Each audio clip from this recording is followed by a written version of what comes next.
Start करूं क्या?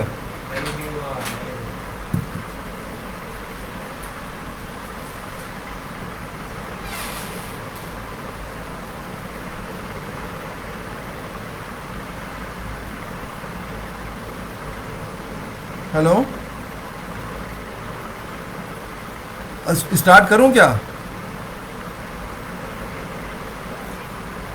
Okay, बाहर यार देख।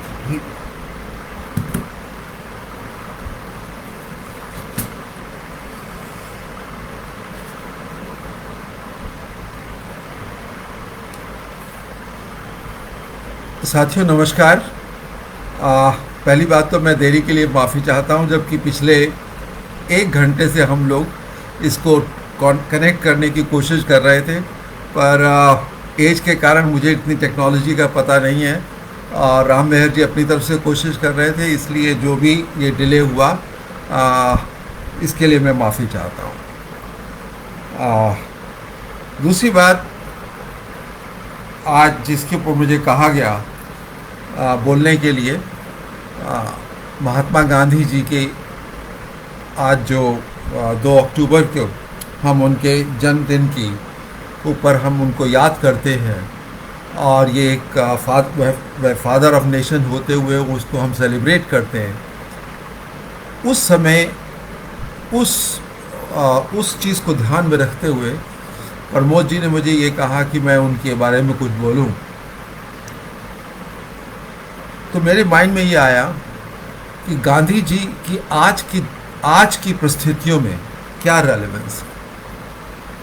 क्योंकि हम ज़्यादातर, मैं इतिहास पढ़ाता रहा हूँ, और जब हिस्ट्री पढ़ाते हैं तो हमारे जो पूरी की पूरी कोशिश होती है वो ये होता है कि उसको हम उस हिस्टोरिकल कॉन्टेक्स्ट में जब देखते हैं तो एक चीज़ इम्पॉर्टेंट ये होती है कि हम गांधी जी को समझने के लिए आज की परिस्थितियों को ध्यान में रखते हुए पीछे की तरफ देखते हैं और गांधी जी को उस समय की परिस्थितियों में देखते हैं। और उसके बाद गांधी जी को पढ़ने के बाद फिर हम अपनी परिस्थितियों में वापस आते हैं, और उन परिस्थितियों के अंदर गांधी जी ने जो भी कहा या उस समय की जो भी सिचुएशन थी, उससे आज की सिचुएशन को समझने में हमें क्या सहायता मिलती है। तो मैं ये सोचता हूँ कि जब हम गांधी जी को पढ़ते हैं या इतिहास को, जो कि E.H. कार ने बड़ा फेमस कहा है कि पास्ट और प्रेजेंट का एक कनेक्शन होता है। पास्ट और प्रेजेंट का कनेक्शन सिर्फ ये नहीं है कि पास्ट से प्रेजेंट कंटिन्यूटी में है, एक्चुअली पास्ट के द्वारा हम प्रेजेंट को समझ सकते हैं, प्रेजेंट से हम पास्ट की तरफ जाते हैं, परंतु पास्ट को पढ़ने से, समझने से हम प्रेजेंट को समझ सकते हैं। तो अगर हम गांधी जी की जीवनी को पढ़ते हैं या गांधी जी के आइडियाज़ को पढ़ते हैं तो वो कैसे हमें आज की परिस्थितियों को समझने में हेल्प कर सकते हैं। तो उस परिस्थितियों में हम देखेंगे कि गांधी जी की रेलेवेंस क्या है। एक अब इम्पॉर्टेंट बात यहाँ पे मैं ये स्टार्ट करने से पहले बताना चाहता हूँ कि देखिए, एक बताएं, गांधी जी एक वो व्यक्ति थे जो 20वीं शताब्दी के अंदर 3 मुख्य व्यक्तियों में से माने जाते हैं। टाइम्स मैगजीन ने 1999 के लास्ट वीक में पूरी सेंचुरी का जब उन्होंने विश्लेषण किया, तो उस विश्लेषण करने के ऊपर वो इस डिसीजन पे पहुंचे, इस ओपिनियन के ऊपर पहुंचे कि दुनिया में 3 व्यक्ति थे जिन्होंने दुनिया के अंदर पूरी 20वीं शताब्दी में प्रभाव डाला, और एक उसके अंदर मुख्य थे महात्मा गांधी। महात्मा गांधी को हम जब याद करते हैं, इसका मतलब है कि गांधी जी ने का जो प्रभाव है वो, उसको हम जब याद कर रहे हैं तो केवल हिंदुस्तान की परिस्थितियों में नहीं, पूरी दुनिया की परिस्थितियों। और उन दुनिया की परिस्थितियों का मतलब ये नहीं है कि हम गांधी जी का डायरेक्टली उनके ऊपर क्या प्रभाव पड़ता है। ये है कि गांधी जी ने अपने जीवन के द्वारा क्या मार्गदर्शन किया, क्या ऐसी नई बातें करी या क्या कहा जो आज भी हमें ऐसा लगता है कि बहुत रेलेवेंट है। एक चीज़ इसके अंदर, एक चीज़ हमें ज़रूर देखनी चाहिए कि गांधी जी को समझना इतना आसान नहीं। कितना लिटरेचर छप चुका है, कितना, आप सोचिएगा पूरी लाइब्रेरी भर सकती है। और जब हम महात्मा गांधी को पढ़ते हैं, आपको पता है उनके जो अपने कलेक्टेड वर्क्स हैं वो 100 हरी है, 100 है। और इसके अतिरिक्त कई लेखकों ने, उनके समकालीन लेखकों ने उनके बारे में लिखा है। तो अलग अलग दृष्टिकोण है, और उस दृष्टिकोण से हम क्या निकाल पाते हैं, ये बहुत इम्पॉर्टेंट है। ये ज़रूरी नहीं है कि जो मैं आज बोल रहा हूँ कोई वो ऐसी चीज़ है कि जो नई हो, परंतु उसको एक देखने का नज़रिया है। और मैं सोचता हूँ कि कैसे गांधी जी को आज की परिस्थितियों में हम कैसे समझें कि वो कितने रेलेवेंट है। मैं सबसे इम्पॉर्टेंट बात यह है कि गांधी जी को जब इस बारे में सोचता हूँ, जब हम 2 अक्टूबर आती है हम उनको याद करते हैं, तो आप ये सोचिए कि मैं पिछले 50 साल से के अंदर मैं गांधी जी के बारे में सोचता रहा कि 2 अक्टूबर के अंदर सब लोग याद करते हैं।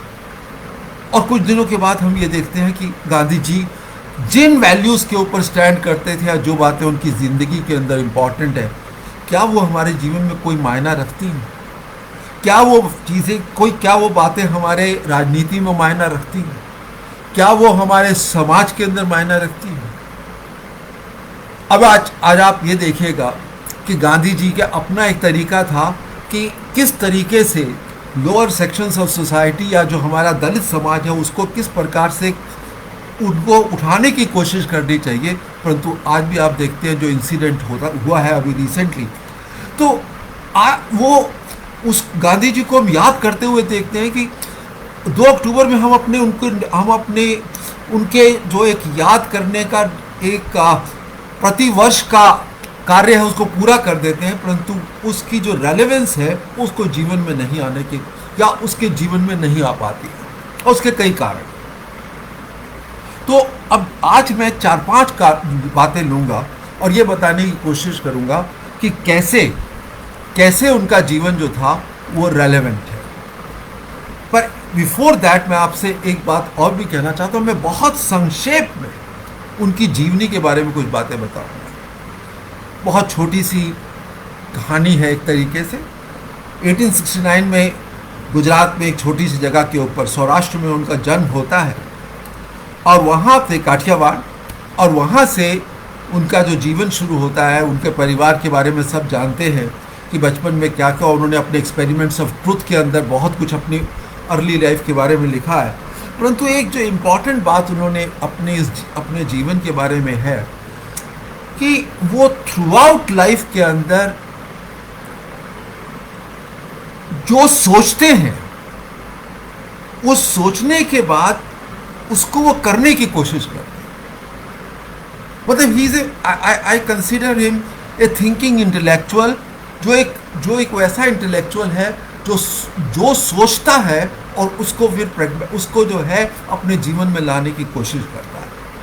और उसकी सोच भी काफ़ी कुछ एक तरीके से उसके अपने जीवन की परिस्थितियों से प्रभावित है, राइटिंग से प्रभावित है, चाहे वो वेस्टर्न राइटिंग्स है, चाहे वो इंडिया की राइटिंग्स है। तो आप ये देखते हैं कि अर्ली जीवन उनका कैसा, एक छोटी सी जगह पे रहे, परंतु बाद में वो इंग्लैंड में पढ़ने के लिए गए, वहाँ से वकालत करने के बाद आए। तो आपको मालूम है कि गांधी जी एक कोर्ट में गए और इतनी ज़्यादा हेसिटेशन थी कि वो मुंह नहीं खोल पाए और वहाँ से असफल हुए। वहाँ से वापस आए, साउथ अफ्रीका में एक व्यापारी के कार्य के लिए गए। वहाँ पर उन्होंने एक सबसे बड़ी एक चीज़ एक्सपीरियंस करी, और वो था कि कैसे इंडियंस के साथ डिफरेंस मेंटेन होता है, डिस्क्रिमिनेशन क्या चीज़ है, किस तरीके से समाज के अंदर ब्रिटिश एक इंपीरियल पावर है।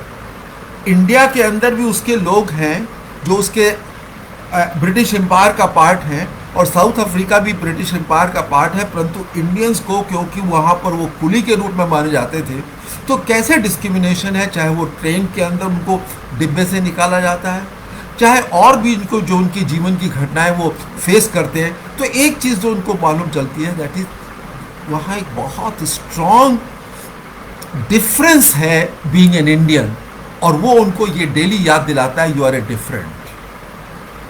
और जब वो वहाँ पर वो ये इस डिफरेंस को अगेंस्ट प्रोटेस्ट करना चाहते हैं, तो लोग कहते हैं कि यहाँ तक जीवन यही है, तो आपको वहाँ रहना पड़ेगा। अब मैं साउथ अफ्रीका के बारे में तो ज़्यादा बात नहीं करना चाहूँगा, परंतु एक दो बात ये बताना चाहूँगा कि साउथ अफ्रीका में उन्होंने, जब उनके उस पीरियड में जो एक्ट पास होते हैं, जो सरकार कानून बनाती है, चाहे वो जो कानून है वो तीनों, दो तीन कानून ऐसे हैं जो डिस्क्रिमिनेट करते हैं, चाहे इंडियंस को वोट देने का अधिकार ना देना, चाहे इंडियंस को कार्ड कहना है कि आपको अपना एक आइडेंटिफिकेशन कार्ड रखना पड़ेगा, या उनकी मैरिजेस को इलीगल घोषित करना अगर वो मैरिजेस सिविल कोर्ट या क्रिश्चियनिटी के थ्रू नहीं परफॉर्म हुई हुई।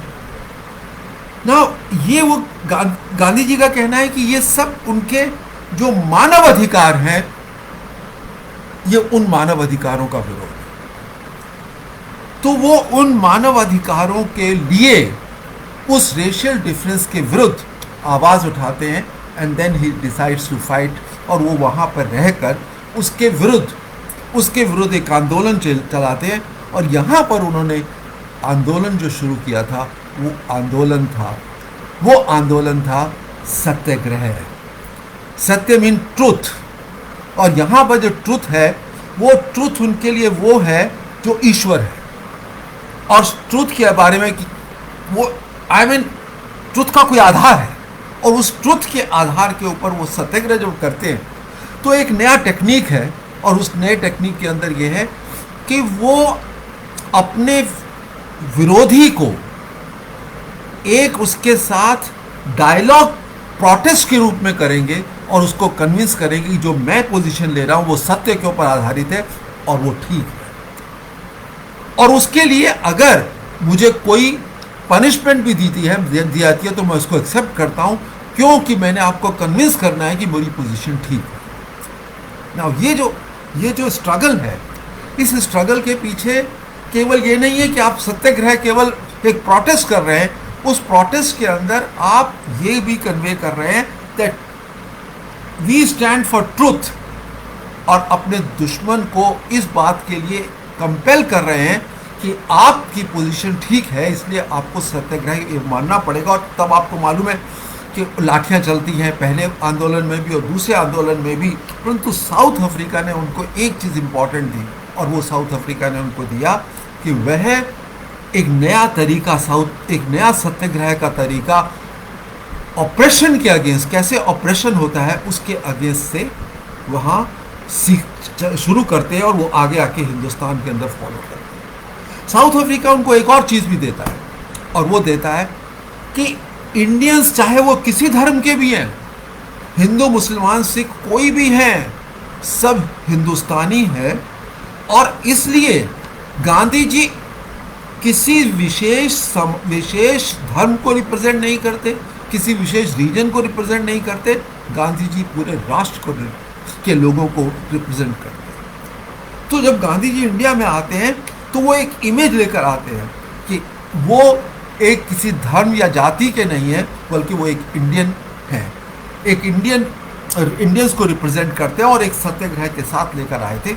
और यहाँ से आप देखते हैं कि भारत में आते हैं 1915 के अंदर वो गोपाल कृष्ण गोखले को अपने गुरु मानते हैं, और उसके बाद 1917 में ये कहते हैं कि कैसे मैं राष्ट्रीय आंदोलन के साथ जुड़ता हूँ, और कहते हैं कि अगर मुझे इस हिंदुस्तान के राष्ट्रवाद के लिए मरना भी पड़े तो मुझे कोई दुख नहीं होगा। 1919 में रॉलेट सत्याग्रह, जिसके बारे में मैं बाद में बात करूँगा। उसके बाद 1920 के अंदर उन्होंने ब्रिटिश के विरुद्ध खिलाफत आंदोलन चलाया। इस बीच में अगर आप उनके जीवन को देखें तो 3 आंदोलन, 1920, 1930 के अंदर सविनय अवज्ञा आंदोलन, और 1942 के अंदर क्विट इंडिया मूवमेंट। इसके अलावा महात्मा गांधी जीवन भर कंस्ट्रक्टिव प्रोग्राम, जिसके अंदर अनटचेबिलिटी को दूर करना, विमेन की कंडीशन को ठीक करना, खादी, और जो वो सारे काम जिससे कि मनुष्य का जीवन हिंदुस्तान में ठीक हो।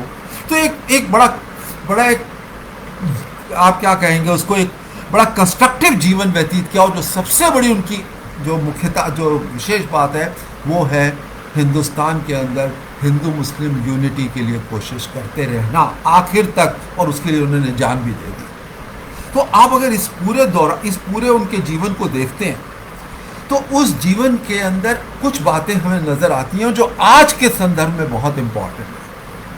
मैं सोचता हूं गांधी जी की एक सबसे मुख्य बात हुआ करती थी कि वो अपने विरोधी से भी और अपने साथी से भी एक संवाद करते थे, एक डायलॉग करते थे, क्योंकि उनको ये लगता था कि किसी भी बात का सलूशन हमेशा उस डायलॉग से निकल सकता है। और जो डायलॉग में उनका ये है कि जब विरोधी है तो विरोधी को ये नहीं कि मैंने अब उसके सामने जाकर कुछ भीख मांगनी है, विरोधी के साथ बैठकर बात करनी है और एक संवाद करने के बाद मैं उसको कन्विंस करूंगा या हम एक निर्णय पे पहुंचेंगे और वो निर्णय जो होगा वो निर्णय ट्रुथ होगा या सत्य होगा। इसको हम अपनी लैंग्वेज में इंग्लिश में कहते हैं डायलॉजिक पर्सन। एक वो व्यक्ति जो डायलॉग करता है, जो संवाद करता है, जो डिबेट करता है। परंतु गांधी जी की डिबेट ये केवल, अगर आप देखें गांधी जी की डिबेट में बताता हूँ, गांधी जी ने साउथ अफ्रीका के अंदर जनरल स्मट्स के साथ डिबेट करी। गांधी जी ने, बड़ी इंटरेस्टिंग बात है कि गांधी जी ने इरविन के साथ 1931 के अंदर जो है डिबेट करी। और मालूम होगा आपको कि लोग ये कहते हैं कि गांधी जी ने उस समय जो एक बहुत बड़ा काम नहीं किया कि वो भगत सिंह के बारे में क्यों नहीं इरविन से बात करी। परंतु एक चीज़ इम्पॉर्टेंट जो है कि बात शुरू जरूर हुई थी, तो संवाद चलता रहा। संवाद में आप ये देखिए, आखिर में 1944 में सुना, ये माना जाता है कि गोडसे ने एक बार उनको उसके मारने की कोशिश की थी। तो मालूम चला कि जब उनको पता चला कि कोई उनको मारने की कोशिश कर रहा था तो उन्होंने उसको कहा, उसको एक मैसेज भेजा कि भाई जो भी मेरे से आपका मतभेद है आप मेरे पास आइए, एक हफ्ता रहिए, हम बातचीत करते हैं। तो एक हो सकता है कि मैं आपको कन्विंस करने की कोशिश करूं या आप मुझे कन्विंस करने की कोशिश करें।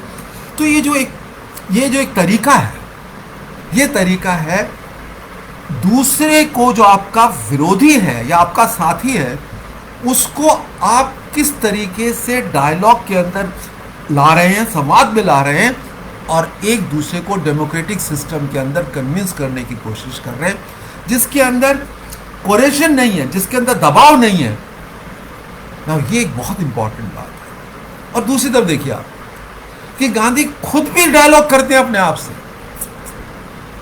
गांधी ने देखिए हिंद स्वराज लिखी तो पूरी की पूरी हिंद स्वराज डायलॉग है। और डायलॉग कैसे है? अपने आप को एडिटर कहते हैं और जो सुनने वाला है उसको कहते हैं कि वो जो है वो एक व्यक्ति है और वो अपने क्वेश्चंस पूछता है और ये उनको जवाब देते हैं। तो एक तरीके से एक डिबेट है जो गांधी जी ने अपने हिंद स्वराज में खुद लिखी है, परंतु वो उनका ये भी शो करता है कि वो अपने आप से भी स्ट्रगल कर रहे हैं। और अभी मैं आऊँगा हिंद स्वराज के अंदर कि हिंद स्वराज में उसका सबसे बड़ा इशू ये है कि क्या पश्चिमी सभ्यता दुनिया के अंदर लोगों के जीवन को अच्छा कर सकती है। और उसके ऊपर वो अपने व्यूज थ्रू द डायलॉग देते हैं। कुछ लोग कहते हैं कि ये डायलॉग का उनका जो सारा उन्होंने सीखा, क्योंकि वो गीता साथ रखते थे तो गीता जो है वो डायलॉग में है। कुछ कहते हैं कि प्लेटो से प्रभावित हुए थे, कुछ कहते हैं सोक्रेटिस से प्रभावित हुए थे।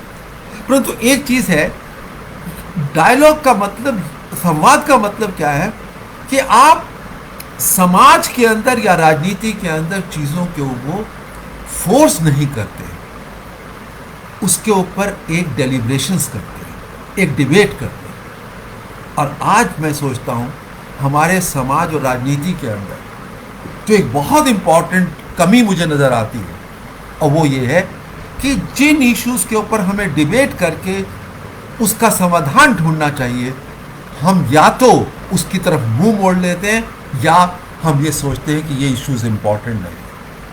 और वो डिबेट केवल रह गई है जो टीवी के ऊपर प्राइम टाइम के अंदर 4 फेसेस को दिखाकर, वो एक तरीके की, आप सोचिएगा एक ऐसी डिबेट है जो एक जिसके अंदर जिस डिबेट को ना तो आज समाज सीरियसली लेता है और ना ही राजनीतिक नेता सीरियसली लेते हैं, वो एक दूसरे का पार्टी का एक दूसरे के ऊपर अटैक हो जाता है। और रिजल्ट ये है कि जो डायलॉग लोगों के जीवन को एक अच्छा बना सकता था, जो डायलॉग गांधी जी जिसके द्वारा एक समाधान पे पहुंचना चाहते थे, जिस ट्रुथ के ऊपर पहुंचना चाहते थे, वो डायलॉग आज मैं सोचता हूँ कमी है।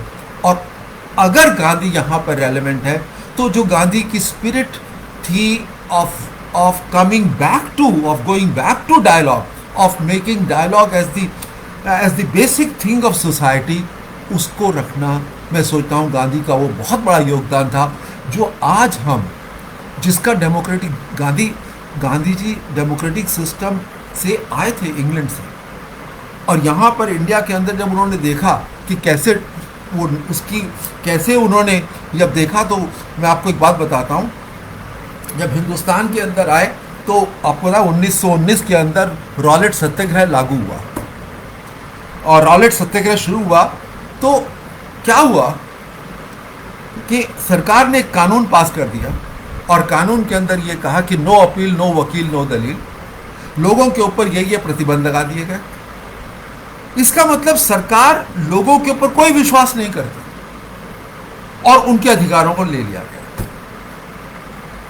तो अगर हम इसी से मिलता जुलता मैं दूसरा क्वेश्चन अगर देखूं कि गांधी कहां रेलेवेंट है, कि गांधी ने समाज के अंदर, चाहे वो रेशियल डिस्क्रिमिनेशन अफ्रीका में था, और चाहे इंडिया के अंदर ब्रिटिशर्स ने 1919 के अंदर हिंदुस्तानियों के विरुद्ध, हिंदुस्तानियों से उनके बेसिक अधिकारों को लेने की कोशिश की, तो गांधी जी ये प्रश्न करते हैं कि ये मेरे अधिकार हैं, ये मुझे समाज से, ये मुझे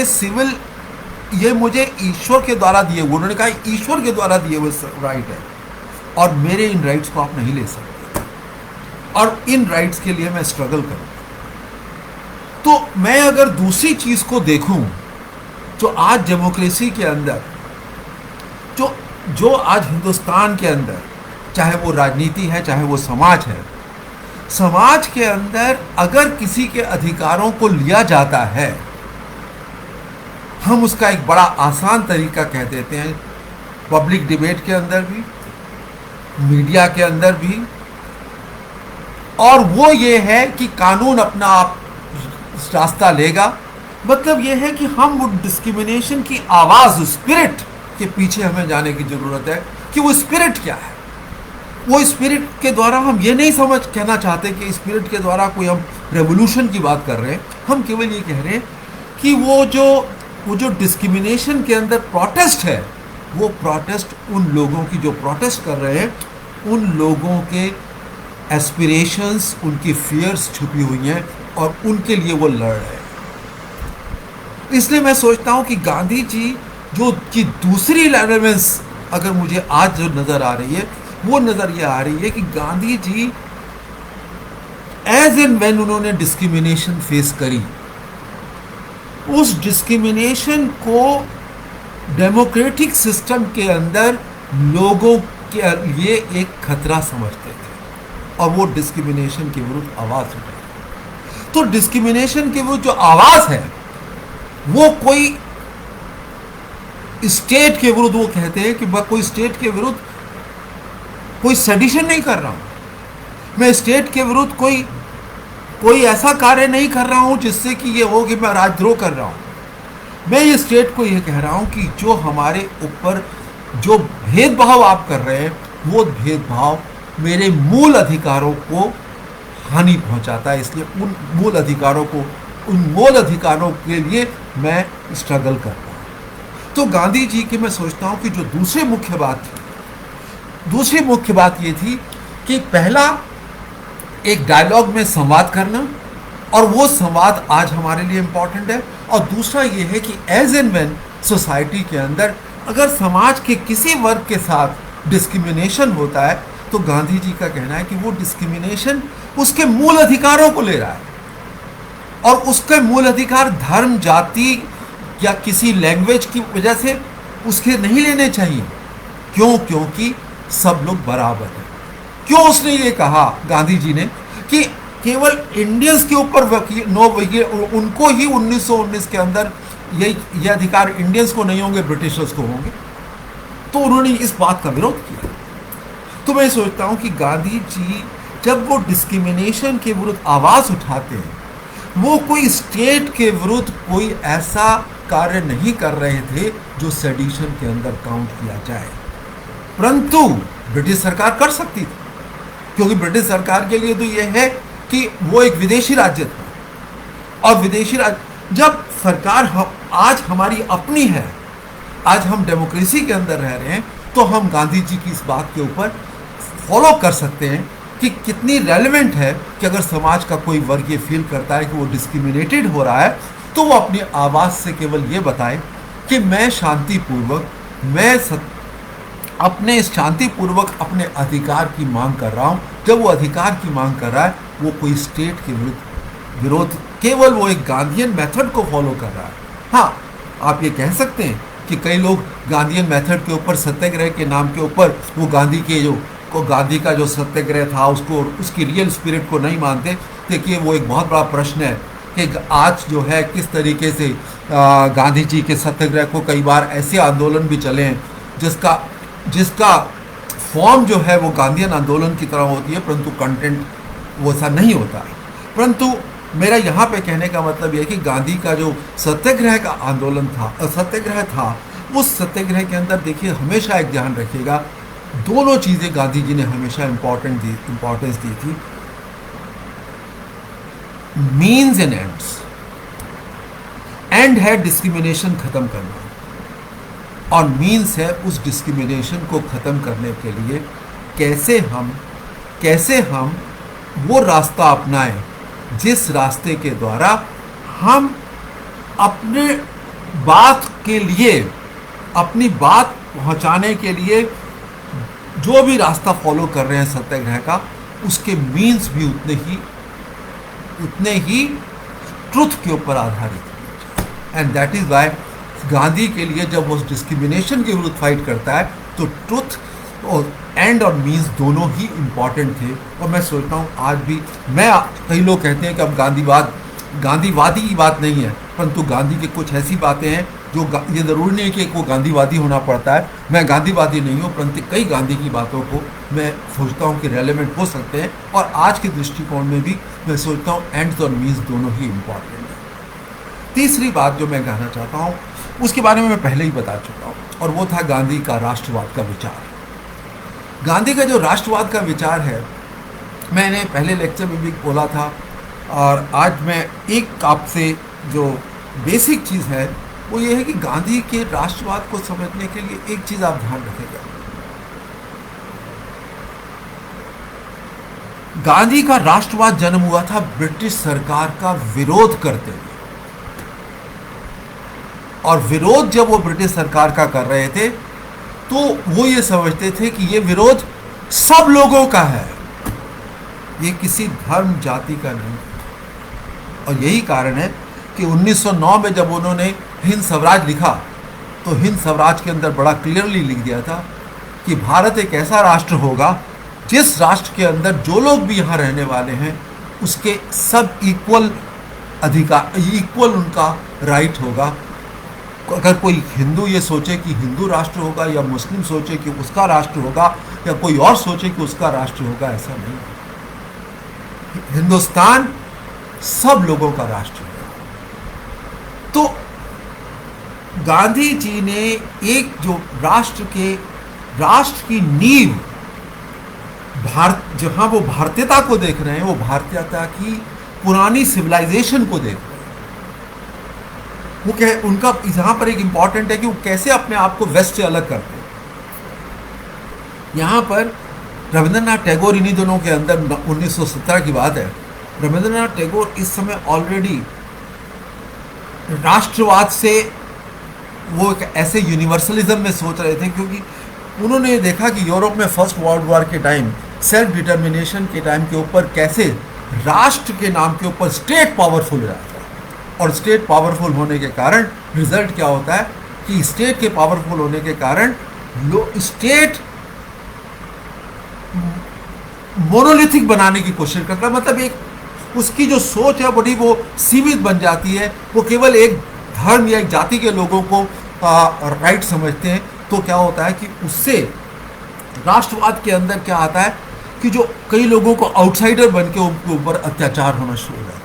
और उसका बेस्ट एग्जाम्पल आगे जाकर आप जर्मनी में देखते हैं सेकेंड वर्ल्ड वॉर के टाइम के ऊपर। तो गांधी जी ने पहले ही कह दिया था कि मैं वो राष्ट्रवाद नहीं चाहता जिस राष्ट्रवाद के अंदर कुछ लोगों को जाति या धर्म के नाम के ऊपर बाहर कर दिया जाए। जो मेरा राष्ट्रवाद, जो हिंदुस्तान का राष्ट्रवाद होगा, वो राष्ट्रवाद सिविलाइजेशनल यूनिटी को बताएगा। जिस सिविलाइजेशनल यूनिटी के अंदर हमारे पास्ट के अंदर जो भी रहे हैं, चाहे वो हिंदू रहे हैं, चाहे वो मुसलमान रहे हैं, चाहे वो क्रिश्चियंस रहे हैं, कैसे वो रहे हैं, चाहे अरे इंटरेस्टिंग बात, उन्होंने ये तक भी कहा कि अगर ब्रिटिश रहना चाहते हैं तो वो भी रहे, परंतु एक नागरिक के रूप में, ना कि ब्रिटिश एम्पायर के चलाने वालों के रूप में। उनको अपने ब्रिटिश एम्पायर की इस नीति को छोड़ना पड़ेगा, उनको भी एक हमारी तरह नागरिक बनना पड़ेगा। तो उनके लिए वो सब लोग जो हिंदुस्तान में रहने वाले थे, इसमें एक बहुत इंपॉर्टेंट बात है, और वो है, जिसको इंग्लिश में वर्ड है कि ये राष्ट्रवाद यूरोप के कुछ राष्ट्रवादों से, कुछ देशों से जेनोफोबिक नहीं। जेनोफोबिक का मतलब होता है कि किसी को आप बाहर नहीं निकाल रहे इसमें से, और इसलिए उस राष्ट्रवाद के लिए वो लड़ रहे थे जिस राष्ट्रवाद के अंदर सब लोगों को इक्वल स्पेस में ले गया। एंड दैट इज वाई आप 1919 से देखिएगा और 1947 तक जाइएगा, या 1942 के आंदोलन में, 1947 जब पार्टीशन तक होता है, जब भी राष्ट्र की बात आती है तो वो कहते हैं सब लोग पार्टिसिपेट करेंगे। और दूसरा, राष्ट्र के बारे में कोई भी फैसला होगा तो सब लोगों के साथ मिलकर फैसला होगा। तो एक बात यह है कि गांधी जी का जो थर्ड इंपॉर्टेंट रेलेवेंस है, राष्ट्रवाद एक सिकुड़ा हुआ राष्ट्रवाद नहीं है, एक जिसको आप कहते हैं कि नैरो रैशनलिज्म नहीं है। उनका राष्ट्रवाद धर्म पर आधारित नहीं है, उनका राष्ट्रवाद एक प्लूरलिज्म पर आधारित है। उनका राष्ट्रवाद एक दूसरे के भाईचारे के ऊपर आधारित है। उनका राष्ट्रवाद जिसको हेट्रेड नहीं है, जिसके अंदर उनका राष्ट्रवाद जो किसी को एक बाहरी कहकर उसको उस राष्ट्र से बाहर नहीं करता है, उसको इक्वल स्पेस देता है। और मैं सोचता हूँ जैसे इंडिया राष्ट्र बना, उस राष्ट्र बनने के अंदर मैं सोचता हूँ कि ये समझ बिल्कुल ठीक है कि हमारा राष्ट्र में प्लूरलिज्म होते हुए भी एकता है। वो डाइवर्सिटी उसकी स्ट्रेंथ है, डाइवर्सिटी उसकी रुकावट नहीं है। एंड दैट इज वाई उसका एक सबसे बड़ी बात है, जब भी राष्ट्रीय आंदोलन होता था, जबकि आप देखिएगा ये कहना आसान है कि इतने बड़े देश के अंदर जब मीन्स ऑफ कम्युनिकेशन इतने नहीं थे, अगर तमिलनाडु में भी आंदोलन चल रहा है तो पंजाब में भी आंदोलन चल रहा है, बंगाल में भी आंदोलन चल रहा है तो आंध्र प्रदेश में भी आंदोलन चल रहा है। मेरा कहने का मतलब है कि राष्ट्र के अंदर लोगों के अंदर एक पहचान थी, और वो पहचान थी भारतीयता। और ये भारतीयता धर्म के ऊपर आधारित नहीं थी, ये भारतीयता हमारी संस्कृति के ऊपर आधारित थी, जिस संस्कृति के ऊपर यहाँ गांधी जी बात करते हैं और आगे जाके नेहरू ने डिस्कवरी ऑफ इंडिया के अंदर बात करी। तो मैं ये सोचता हूँ कि इस तरीके की जो संस्कृति है, जो मिली जुली संस्कृति है, वो भारत का एक तरीके से मूल भारत के राष्ट्रवाद की थी। आपको पता है अंग्रेज क्या कहते थे? अंग्रेज राइटर्स ये कहा करते थे कि हिंदुस्तान के अंदर राष्ट्रीयता नहीं आ सकती क्योंकि लोग यहाँ पे धर्मों में विभाजित है, जातियों में विभाजित है। तो मैं सोचता हूँ गांधी जी ने ये जो कहा ना कि हमारी सिविलाइजेशनल यूनिटी है, एक तरीके से उनका आंसर है कि आप अगर अलग अलग धर्म के हैं तो इसका मतलब ये नहीं है कि हम लोग इकट्ठे नहीं रह सकते। और ये मैं प्रश्न आगे भी लूंगा।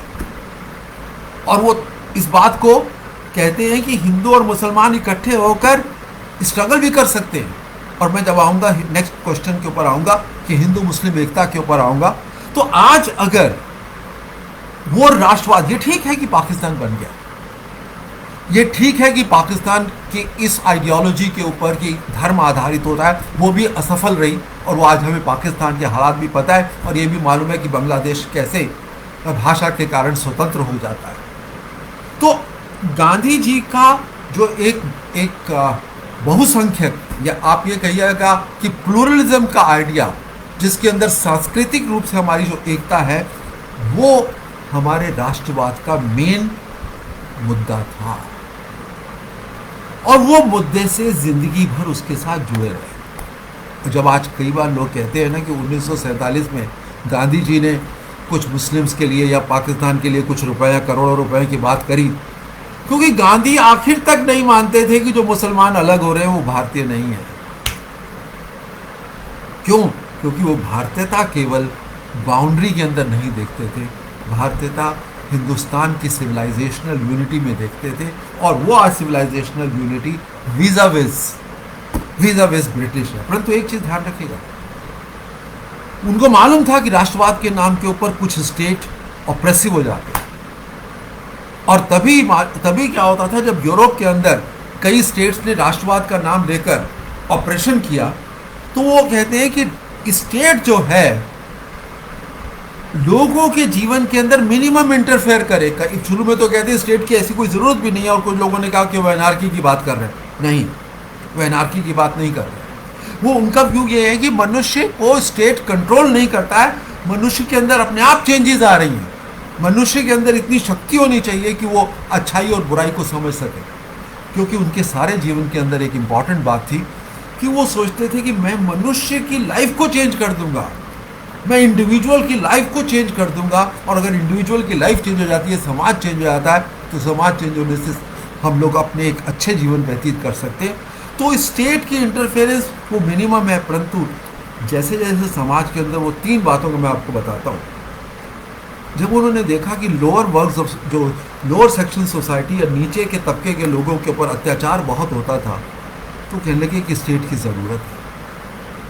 जब वेमेन के ऊपर बहुत ज़्यादा अत्याचार होता था, तो समझते थे कि स्टेट की यहाँ ज़रूरत है। और जिस समय हिंदू मुस्लिम के झगड़े होते थे, तो कहते थे कि स्टेट की यहाँ पर अब शांति व्यवस्था के लिए ज़रूरत है। तो ये उनके लेटर पोर्शन का है, परंतु उनको इस बात का डर था कि स्टेट, राष्ट्र के नाम के ऊपर कई बार स्टेट अपने आप को पावरफुल कर लेगा और वो लोगों को अत्याचार करेगा। तो आज जब हम डेमोक्रेसी के अंदर हैं, तो हमें इस डेमोक्रेटिक सिस्टम के अंदर एक चीज़ को ध्यान रखना चाहिए कि स्टेट को हम स्टेट की मान्यता को माने, परंतु स्टेट राष्ट्र के नाम के ऊपर आम आदमियों के अधिकारों को भी ना लेंगे। ये गांधी जी ने उस समय हमें बताया था, जब वो ब्रिटिश के विरुद्ध आंदोलन कर रहे थे, जब वो भारत के नए राष्ट्र की निर्माण करने की बात कर रहे थे। तो आप ये सोचिएगा कि उनका जो राष्ट्रवाद है, कैसे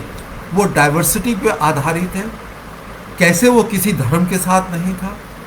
दूसरा, उस राष्ट्रवाद के अंदर यूरोप के राष्ट्रवाद से डिफरेंट है, जेनोफोबिक नहीं है, किसी को बाहर नहीं निकालना चाहता। और उस राष्ट्रवाद के अंदर सिविलाइजेशनल यूनिटी है, और सिविलाइजेशनल यूनिटी होने के कारण वो सोचते हैं कि मनुष्य अपने आप को सब इकट्ठे होकर रहेंगे, ना कि स्टेट लोगों को अप्रेस करके इकट्ठा रखेंगे। तो I think there is a lot of idea what Gandhi said at that time that still remains very relevant for today's India. If we have to build India in the 21st century, we need to keep in mind that India is basically a pluralistic country.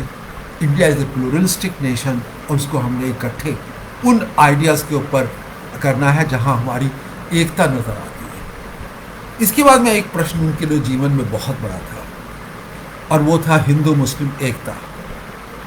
अगर आप उनके हिंदू मुस्लिम एकता के प्रश्न को देखें, तो आप ये देखेंगे, बिपिन चंद्रा ने एक सेंटेंस लिखा है कि अगर ज़िंदगी में, हिंदुस्तान में किसी व्यक्ति ने अपनी ज़िंदगी में सबसे अधिक समय दिया हिंदू मुस्लिम प्रश्न के ऊपर, तो वो महात्मा गांधी थे।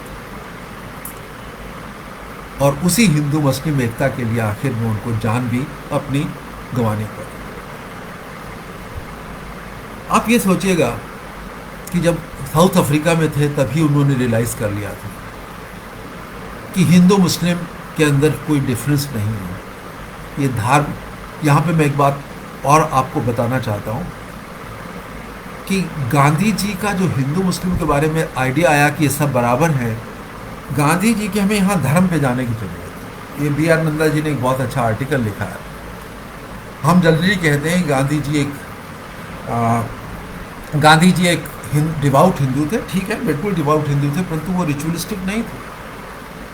वो कहीं पे भी रूढ़िवादी हिंदू नहीं थे। उनका एक चीज इंपॉर्टेंट थी कि ईश्वर को याद करते थे।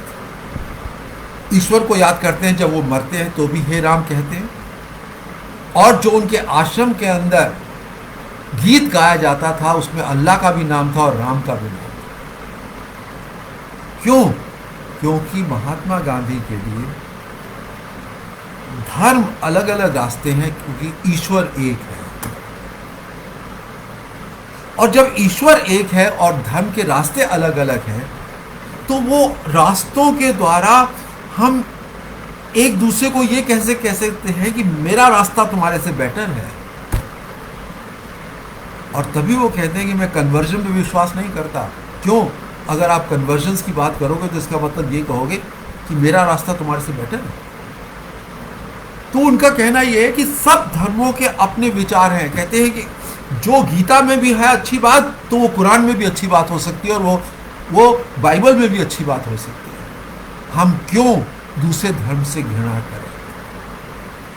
अब यहां पर वो धर्म से अपने आप को ऊपर उठाते हैं, डिनोमिनेशन से, और वो ये कहते हैं कि मनुष्य का बेसिक धर्म क्या है? एथिकल। और यहाँ एंटनी पैरल ने, जो एक कैनेडियन स्कॉलर हैं जिन्होंने हिंद स्वराज को एडिट किया, उन्होंने बहुत अच्छी बात की। उन्होंने कहा एक है गांधी का डिनोमिनेशनल धर्म हिंदू, और एक है उनका एथिकल। उनका एक्चुअल जो जिंदगी बिताई उन्होंने, वो एक एथिकल और मॉरल से बिताई। तो पहली बात, अगर वो आज लोगों को कहें, अगर वो सपोज जिंदा हैं, तो उनसे पूछा जाए कि आप क्या समझते हो आज के हिंदुस्तान में जो धर्म के नाम के ऊपर झगड़े फसाद है, तो कहेंगे कि ये सब अलग अलग रास्ते हैं परंतु एक ही जगह पर लेके जा रहे हैं। ना इतना कहने से तो काम नहीं चलेगा। गांधी जी ने इसके लिए समाधान भी सोचा, और समाधान ये सोचा कि जो हमारा स्ट्रगल है, चाहे वो साउथ अफ्रीका में था, चाहे वो इंडिया में है, हम अगर अलग धर्म और समुदाय के हो, समुदाय मीन कम्युनिटी के, हिंदू, मुस्लिम, सिख, ये कम्युनिटीज इकट्ठी होकर स्ट्रगल कर सकते हैं। दैट इज वाई शुरू में हिंदू महासभा के कई मेंबर हिंदू महासभा में भी थे और कांग्रेस में भी थे। 1921 में गांधी जी अटेंड करने गए। कई लोग मुस्लिम लीग के मेंबर थे, कई लोग वही कांग्रेस के मेंबर थे, और कई सिख लीग के मेंबर थे और कांग्रेस के भी मेंबर थे। क्योंकि गांधी जी का, ये रविंद्र कुमार ने भी बड़ी अच्छा कहा है कि कैसे गांधी जी का ये सोच थी कि अगर हम अलग अलग धर्म और समुदाय के होने के बावजूद भी, हमें कोई ये नहीं कहता कि हम इंडियन नहीं हैं, हम इंडियन होते हुए ब्रिटिश साम्राज्य का विरोध कर सकते हैं और इकट्ठे लड़ सकते हैं। ना यहाँ एक इम्पॉर्टेंट बात आती है, और वो इम्पॉर्टेंट बात आती है कि उन्होंने खिलाफत के प्रश्न को लिया। अब खिलाफत के प्रश्न के ऊपर कई लोग ये कहते हैं कि उन्होंने एक ऐसा प्रश्न ले लिया जो हिंदुस्तान के बाहर से वो था।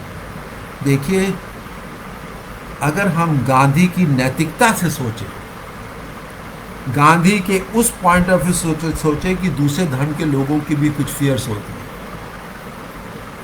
गांधी ने केवल मुस्लिम्स के खिलाफत को ही नहीं लिया था, सिखों के गुरुद्वारा इश्यूज को भी टेकअप किया था। नाउ यू में से कि सिखिज्म इंडिया के अंदर हुआ था, ये तो बाहर है, नहीं, उनके लिए ये एक धार्मिक इशू है। नाउ इसके बीच में मैं नहीं जाना चाहता कि इसको मैं कैसे मतलब मैं डिफेंड करूं गांधी जी को, परंतु गांधी जी के दृष्टिकोण से ये केवल एक तरीका नहीं था कि मुसलमानों को राष्ट्रीय आंदोलन में लाया जाए, बल्कि ये एक तरीका था मुस्लिम्स को ये बताने का कि चाहे आपका धर्म हो, समाज हो, आप हमारे लिए उतना ही पार्टनर हैं, चाहे वो हिंदुस्तान में रहते हैं या बाहर रहते हैं। सॉरी, बाहर के, आपके धर्म के कोई बाहर की वो है। क्यों? क्योंकि वो उनका सोचना ये था कि खलीफा मुस्लिम का यहाँ जो है वो उनके धर्म का एक तरीके से गुरु है, धर्म का एक तरीके से रिप्रेजेंटेटिव है। तो एक तरीके से वो खिलाफत आंदोलन को, उनका पर्पस केवल मुस्लिम रिलीजियस सेंटिमेंट्स को रिस्पेक्ट करना था। नॉन कॉपरेशन स्टार्ट होती है। ये बात ठीक है कि 1922 के बाद कुछ कंजर्वेटिव एलिमेंट खिलाफत आंदोलन के ऐसे थे जिन्होंने हिंदू मुस्लिम एकता को बिगाड़ने की कोशिश की, और वैसे ही हिंदुओं में कुछ ऐसे लोग थे जिन्होंने हिंदुओं के अंदर कंजर्वेटिव एलिमेंट और उन्होंने हिंदू मुस्लिम एकता को बिगाड़ने की कोशिश की। और तो आप इस पीरियड के अंदर 1922 और 1929 के बीच में देखेगा, इस पीरियड के अंदर गांधी जी कॉन्स्टेंटली दो बातें करते हैं। एक पहली बात तो मैं आपको बताता हूं, पता नहीं कितने लोगों को पता है कि 1924 में गांधी जी का एक लेख है, Hindu Muslim unity, Hindu Muslim question, causes and cure, कि क्यों हुआ, उसके कई कारण बताते हैं। पता आपको इंटरेस्टिंगली, ये कहते हैं कि सबसे बड़ी एक प्रॉब्लम है कि कुछ हिंदी और उर्दू के अखबार जो एक दूसरे के विरुद्ध जहर भरते, उन्होंने 1924 के अंदर इस चीज को पहचान लिया, और वो उस समय ये कहते हैं कि सबसे इंपॉर्टेंट चीज है हिंदू मुस्लिम एकता के लिए, resolve it by calling unity conferences. Time to time वो एक यूनिटी कॉन्फ्रेंस को कॉल करते हैं, क्योंकि उनका डायलॉजिक नेचर है, क्योंकि उनका संवाद इंपॉर्टेंट है। और रिजल्ट क्या होता है कि वो हर संवाद में कोशिश करते हैं कि मैं इस बार में जो है काउ प्रोटेक्शन की इशू को रिजॉल्व करूंगा, इसके अंदर मैं ये इशू रिजॉल्व करूंगा। I mean there was a constant struggle in him. और दूसरी चीज जो है वो यहां पर मुस्लिम की माइनॉरिटीज के फियर को मानते हैं। अब आप ये कह सकते हैं कि वो फियर, कई बार जो उनके क्रिटिक है वो कहते हैं कि गांधी जी ने मुस्लिम्स की फियर्स को माना। देखिए, हिंदुस्तान का क्वेश्चन बड़ा कॉम्प्लेक्स था। ब्रिटिश उसको डिवाइड एंड रूल की पॉलिसी फॉलो कर रहे थे, या कुछ भी आप कहिएगा, ऐसी पॉलिसी फॉलो कर रहे थे हर एक जगह के ऊपर, जिससे उनके अपने एम्पायर को खतरा ना हो। तो रिजल्ट क्या होता था, जो सिस्टम उन्होंने इंट्रोड्यूस किया था, उस सिस्टम के अंदर राष्ट्रवादियों के हाथों को बांध रखा। और यही कारण है कि 1928 के अंदर ऑल पार्टीज कॉन्फ्रेंस इसलिए फेल हो गई कि इस बीच के अंदर कुछ लोग जो हिंदू सांप्रदायिकतावादी थे और कुछ लोग जो मुस्लिम सांप्रदायिकतावादी हैं, वो इतना आगे जा चुके थे, क्योंकि इतना आगे बढ़ चुके थे कि गांधी का ये कहना कि जो मुस्लिम्स एज ए माइनॉरिटी की फियर्स हैं, उन्होंने पता एक बार एक सेंटेंस में ये लिखा था कि देखो भाई, मैं तो हिंदूज को ये कहूँगा तुम बड़े भाई हो, पेन उठाकर हकीम अजमल खां साहब को दे दो और उनसे कह दो कि जो आप अधिकार लेना चाहते ले लो। क्यों उसने ये कहा था? ये नहीं है कि वो हकीम अजमल खां को एज ए मुस्लिम कह के उनको वो कुछ अलग सी चीज़ देना चाहते थे, नहीं। वो सोचते थे कि मनुष्य बेसिकली एथिकल है और वो कोई ऐसा काम नहीं करेगा जो दूसरे के ऊपर ऑपरेशन है। तो कहता था you win over the confidence of the Muslim bye accepting there demands, but at the same time politics was such, उसके अंदर बड़ा मुश्किल था। और अगर आप आगे बढ़ें, गांधी जी ने हमेशा, चाहे वो सेकंड राउंड टेबल कॉन्फ्रेंस है, चाहे बाद में, सबसे उनको दिक्कत हुई थी जब पाकिस्तान बनाने के बाद। मेरे पास समय नहीं है जो मैं आपको डिटेल में जाऊं कि पाकिस्तान कैसे उसका विरोध किया, परंतु एक बात आपको मैं ज़रूर बताना चाहता हूँ। उनकी ज़िंदगी का एक वो सबसे एक इम्पॉर्टेंट पीरियड है जिस पीरियड के अंदर वो डायरेक्टली कम्युनल वायलेंस के अंदर उसका विरोध करते हैं। और वो है 1946 के अंदर नौखली के अंदर, ईस्ट बंगाल के अंदर, जहाँ पे जब वहाँ पर धर्म के नाम के ऊपर लोगों को मारा जा रहा था, गांधी जी वहाँ जाने की बात करते हैं, कांग्रेस उनको मना करता है, जवाहरलाल नेहरू उनको मना करते हैं, कई उनके साथी उनको मना करते हैं, परंतु कहते नहीं मैं वहाँ जाऊँगा, और उन्हें फास्ट किया। लोगों ने कहा कि आपका जीवन खतरे में है। उन्होंने कहा कि मैं इसलिए फास्ट कर रहा हूँ क्योंकि मैं ये सोचता हूँ कि ये जो स्ट्रगल ये लोग जो लड़ रहे हैं इसका कोई रीजन नहीं है, ये वायलेंस है, और वायलेंस सत्य के ऊपर आधारित नहीं है। और उन्होंने अपने आप को रिस्क में डाला। और उसके बाद आप देखिएगा, जो वो वहां के बाद वो बिहार में आते हैं, जहां पे दूसरे धर्म के लोग पहले वाले धर्म के ऊपर जब उन्होंने अटैक किया तो उनके ऊपर कर रहे हैं। अगर वहां मुस्लिम्स ने किया था तो यहाँ हिंदूज उनको मार रहे थे। तो वहां मुस्लिम से अपील करते हैं या वो हिंदू से अपील कर रहे हैं ना। ये कहना बड़ा आसान है, ये कहना बहुत आसान हो जाता है कि गांधी जी ने उस समय ये किया कि हम गांधी जी को समटाइम उसको हम इतने सीरियसनेस से नहीं लेते हैं। इस हालात में जहां हजारों लोग मारे जा रहे हैं 1946-47 में, वहां जाना और उस वायलेंस का विरोध करना, इररिस्पेक्टिव ऑफ द फैक्ट कि आप एक जगह हिंदुओं का विरोध कर रहे हो और एक जगह मुसलमानों का विरोध कर रहे हो। Now this shows his sincerity. तो यहां पर एक चीज और भी वो कहते हैं, अगर आप थोड़ा सा देखें, थोड़ा सा ध्यान दें, केवल ये सोचे कि ये शांति स्टेट ला देगा, ये जरूरी नहीं है। आम जनता को भी, हमें भी उस यूनिटी के लिए, उस वायलेंस को खत्म करने के लिए कोशिश करनी चाहिए। सो एक कंस्ट्रक्टिव रोल, केवल आप ये मत सोचे कि स्टेट को स्टेट ही करे, व्हाई नॉट वी। और मैं सोचता हूं आज हमारे राजनीतिक नेताओं के लिए, irrespective of any political party, एक बहुत बड़ी बात गांधी जी कहते हैं, और वो कहते हैं कि इस तरह के वायलेंस के विरुद्ध समाज से आवाज उठनी चाहिए, क्योंकि समाज ही उनको बता सकता है कि आप गलत रास्ते पर हैं।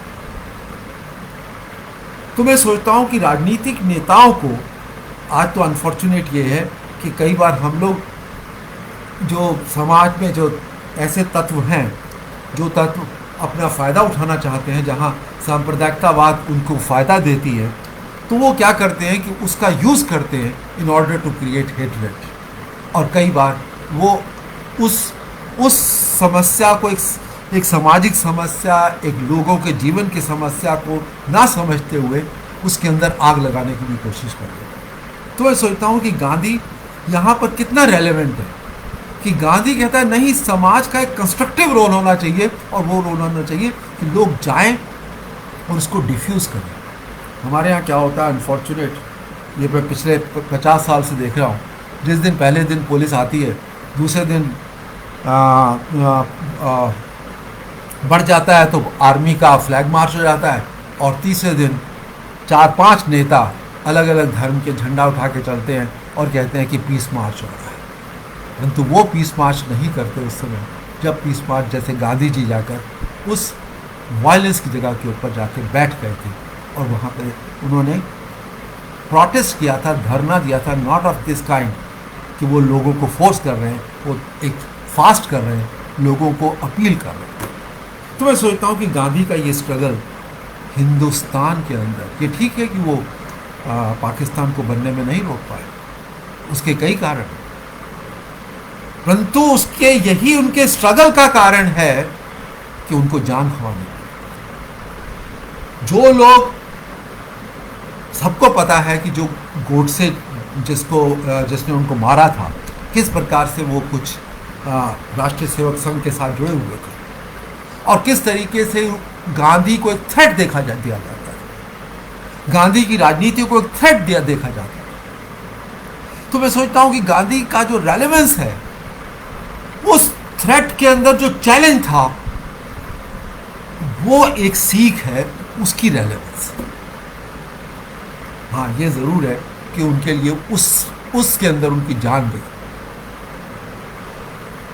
और मैं ऑलमोस्ट मैं करीब करीब आप ये सोचेगा 50 मिनट हो चुके हैं मुझे बोलते हुए। मैं 2-4 बात आपको जो कहूँगा, एक चीज़ ध्यान रखिएगा कि गांधी जी की और भी कई बातें, जैसे जो इन्होंने हिंद स्वराज में लिखा, पश्चिमी सभ्यता के बारे में भी लिखा, परंतु मैं उन सब प्रश्नों को अब नहीं लूँगा। जो एक सबसे मूल प्रश्न उनका है जीवन का, और वो जीवन का मूल प्रश्न था एथिक्स, मॉरलिटी। अगर वो सच भी लिख रहे हैं अपने जीवन के बारे में, इन माई एक्सपेरिमेंट्स ऑफ ट्रूथ, वो ये कहते हैं कि मुझे सच बोलना जरूरी है। पहले उन्होंने कहा कि ट्रुथ ईश्वर है, और फिर उन्होंने कहा ईश्वर ही ट्रुथ है। तो मेरा कहने का मतलब यह है कि सत्यता और एथिक्स और मॉरलिटी एक भाषण का पार्ट नहीं था, गांधी के जीवन का हिस्सा बन गया।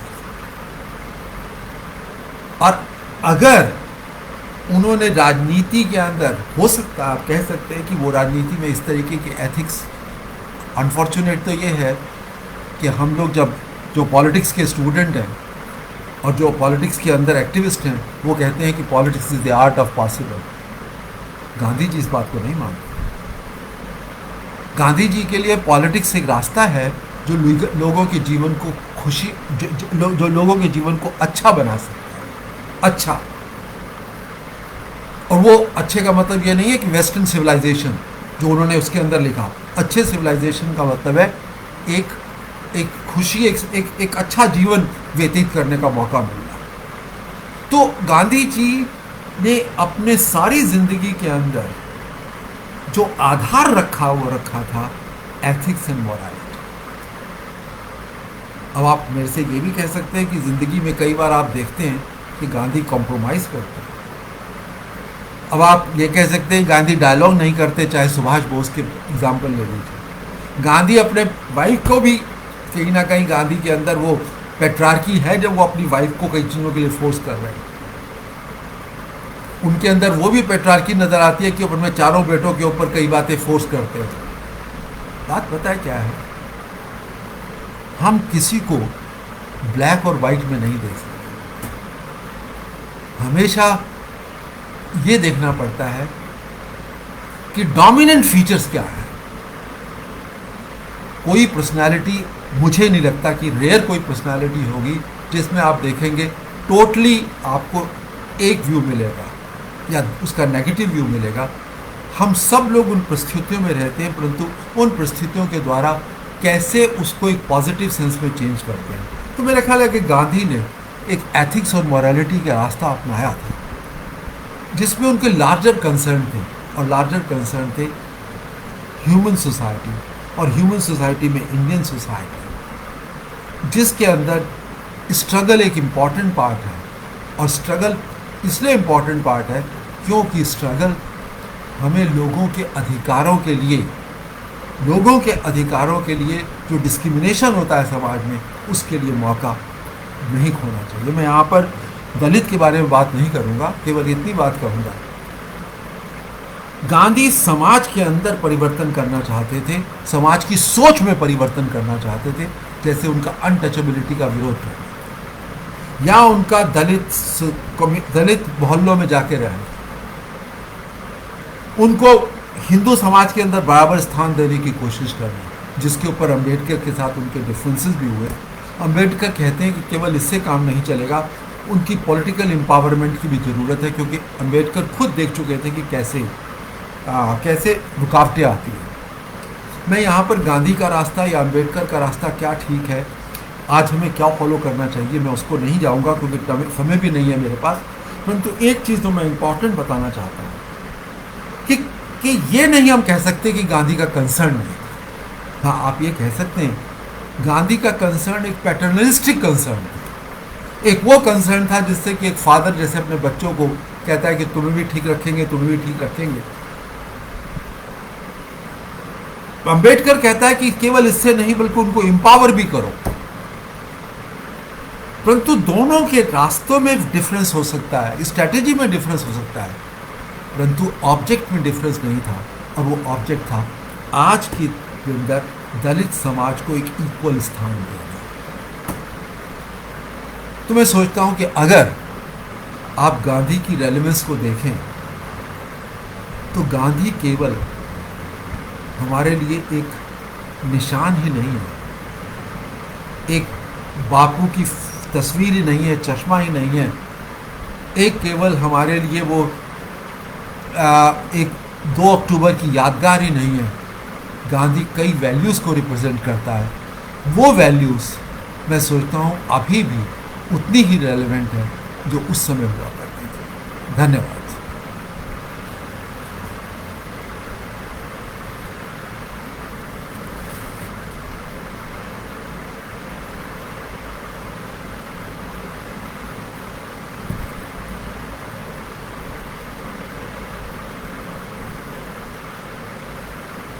कोई प्रश्न है तो पूछ सकते हैं आप लोग। कोई प्रश्न है तो आप पूछ सकते हैं।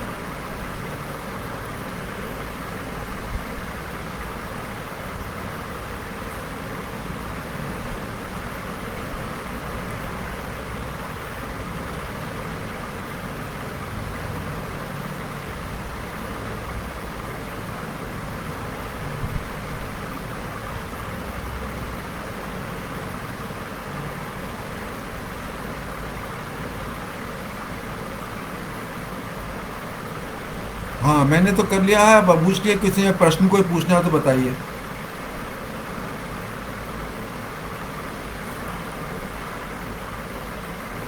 अच्छा, तो मैं क्या करूँ, देखूँ साइड में, देखूँ कोई अगर प्रश्न हुआ तो।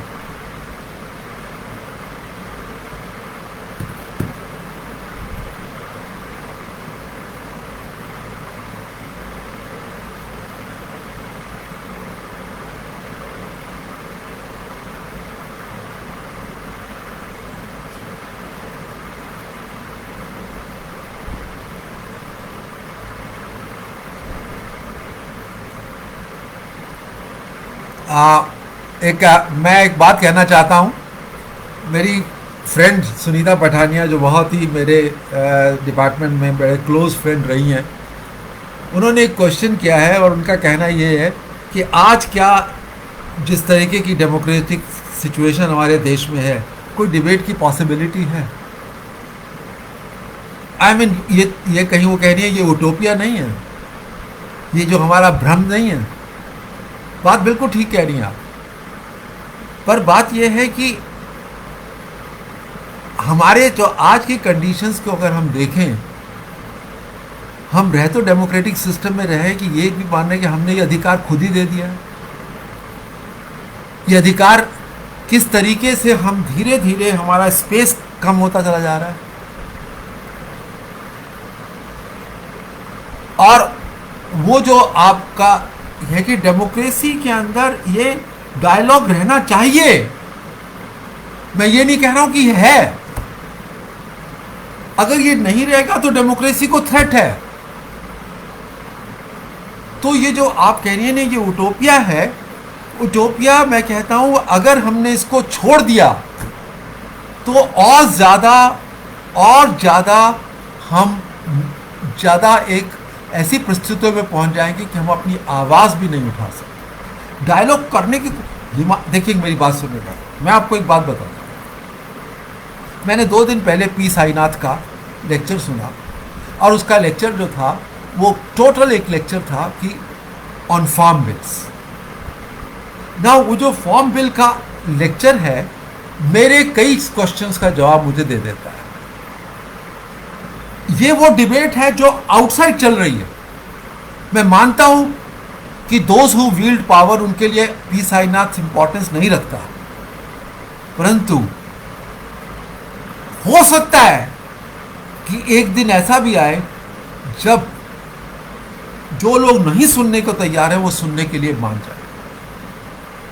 मैं यहाँ सिनिकल व्यू नहीं लेना चाहता। आप ये सोचिएगा, इस मठ से जब बात करने के लिए गांधी गए थे 1908 में, उनको गांधी को मालूम है कि स्मट्स लाठीचार्ज कर रहा है, परंतु स्मट्स ने कहा आप एक बार मेरे पास आ जाइएगा और एक बार ये बात मान लीजिएगा।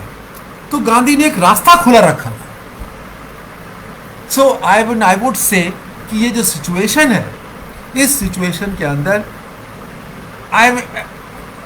You are not wrong, but I will not give up the hope of debate, of संवाद, क्योंकि संवाद हमेशा एक डेमोक्रेटिक सोसाइटी के लिए इम्पॉर्टेंट बना रहेगा। और कुछ लोगों ने क्वेश्चंस किए हैं, वो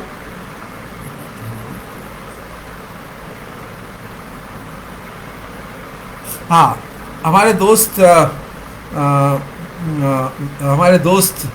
ओबरॉल साहब ने एक बहुत अच्छा क्वेश्चन किया कि गांधी जी ने 1857 की क्रांति में जो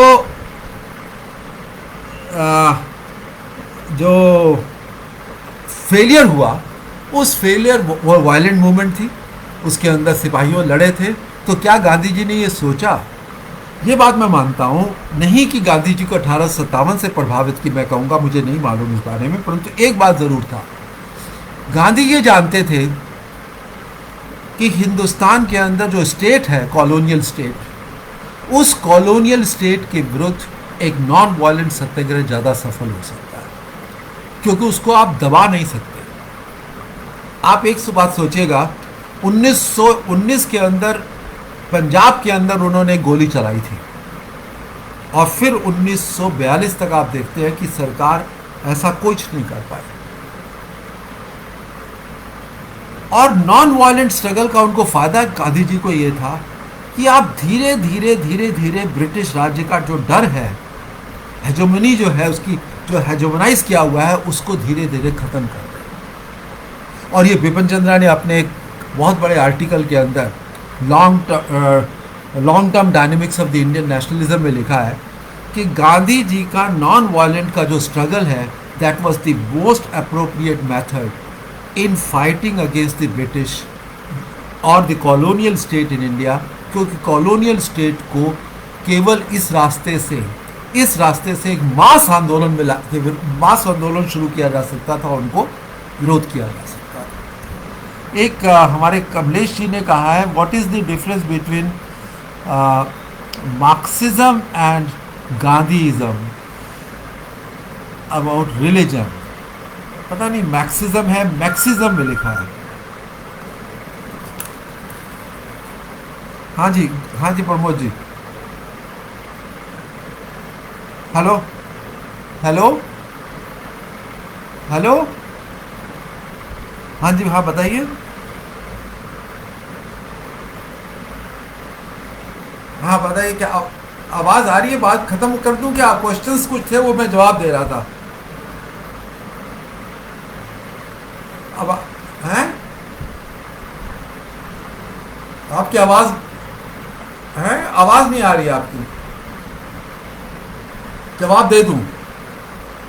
अच्छा, देखता हूँ और कोई क्वेश्चंस हुए तो। बस और मुझे क्वेश्चन नहीं, ज़रा एक क्वेश्चन था, ठीक है, बता नहीं, उस क्वेश्चन में गांधीइज्म के रिलीजन के बारे में तो मैंने बता दिया है, सुनीता पठानिया का ही बता दिया।